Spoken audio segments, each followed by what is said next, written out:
পূর্বাঞ্চল প্রতিদিন পরিবারের পক্ষ থেকে সকল দর্শক এবং সমগ্র ভারতবাসীকে জানাই স্বাধীনতা দিবসের আন্তরিক প্রীতি এবং শুভেচ্ছা।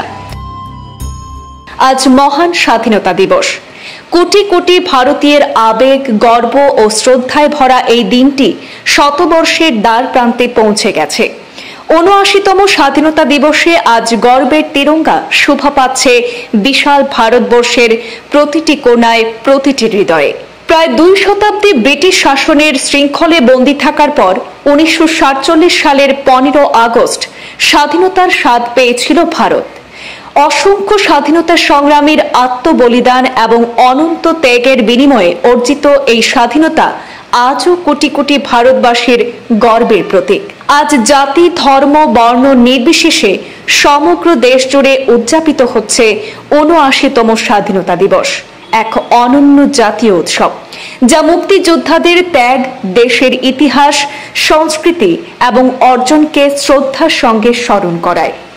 এই দিনটি প্রতিটি ভারতীয়কে একটি নতুন সূচনার, নতুন ভোরের কথা মনে করিয়ে দেয়। একটি স্বাধীনতা দিবস মানে আরো এক নতুন যুগের সূচনা। দিনটি শুধু অতীতের সংগ্রামের স্মারক নয়, বরং প্রতিটি ভারতীয়ের কাছে নতুন সূচনার প্রতীক, নতুন ভোরের আহ্বান। ২০০ বছরেরও বেশি সময় ধরে ঔপনিবেশিক শৃঙ্খল ভেঙে মুক্তির আনন্দে আজও মেতে ওঠে ভারতের প্রতিটি প্রান্ত। প্রসঙ্গত, ১৯৪৭ সালের ১৫ আগস্ট ভারতকে ব্রিটিশ ঔপনিবেশিকতার শৃঙ্খল থেকে মুক্ত ঘোষণা করা হয় এবং দেশের নিয়ন্ত্রণভার তুলে দেওয়া হয় ভারতীয় নেতাদের হাতে। স্বাধীনতা অর্জনের এই পথ ছিল দীর্ঘ সংগ্রামের। অসংখ্য প্রাণের বিনিময়ে, অগণিত রক্তের দামে অর্জিত আমাদের এই স্বাধীনতা। ভারতের ইতিহাস সাক্ষী সেই লড়াকু স্বাধীনতা সংগ্রামীদের, যারা মাতৃভূমির মুক্তির জন্য নিজের জীবন উৎসর্গ করেছিলেন। আজ ৭৯তম স্বাধীনতা দিবসে সমগ্র দেশ শ্রদ্ধার সঙ্গে স্মরণ করছে সেই সব বীর শহীদদের।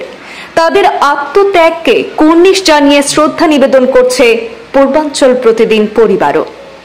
আজ ১৫ আগস্ট শুক্রবার ভারত আজ তার ৭৯তম স্বাধীনতা দিবস জাঁকজমকের সাথে উদযাপন করছে। ২০২৫-এ ভারতের স্বাধীনতা দিবসের থিম হলো নয়া ভারত। এই থিমটি ভারতের বিকশিত ভারত সংক্রান্ত দৃষ্টিভঙ্গিকেই তুলে ধরে, যেখানে ভারতকে ২০৪৭ সালের মধ্যে একটি উন্নত দেশে রূপান্তর করার সরকারের প্রতিশ্রুতি প্রতিফলিত করে, যা ঔপনিবেশিক শাসন থেকে স্বাধীনতা লাভের ১০০তম বছর হবে। আজ ৭৯তম স্বাধীনতা দিবসে প্রাণের এই স্বাধীনতা চিরন্তন হয়ে থাকুক, এই শুভকামনা রইল পূর্বাঞ্চল প্রতিদিন পরিবারের পক্ষ থেকে। ধন্যবাদ।